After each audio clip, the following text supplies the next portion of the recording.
Yakap na mahigpit. Kwento ni Lester Jan Cariaga Lim. Guhit ni Angela Tagiyang.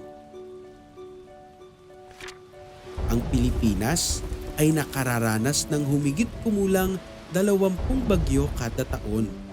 Importanteng mapag-usapan sa bahay, hindi lamang ang mga paghahandang pwedeng gawin bago ang bagyo. Importante ring matulungan ang mga bata sa kanilang nararamdaman tungkol sa bagyo. Darating na ang bagyo. Madilim at mababa ang mga ulap. Malakas ang hangin.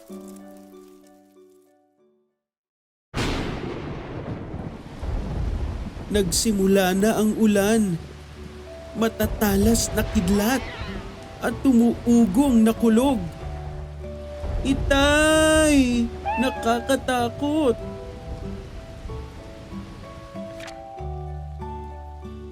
Gusto mo ng yakap?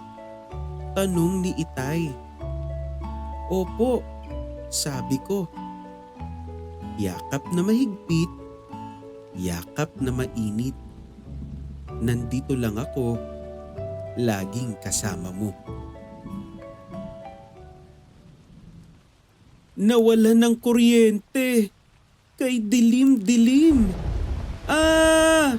Itay! Nakakatakot! Buksan natin ito. Anak, gusto mo ng yakap? Tanong ni Itay.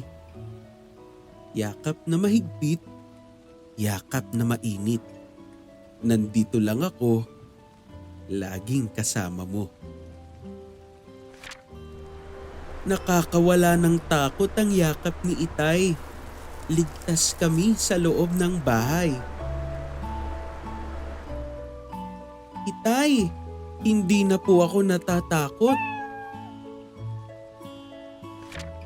Gusto niyo po kantahan ko kayo, Itay? Yakap na mahigpit, yakap na mainit. Nandito lang ako, laging kasama mo.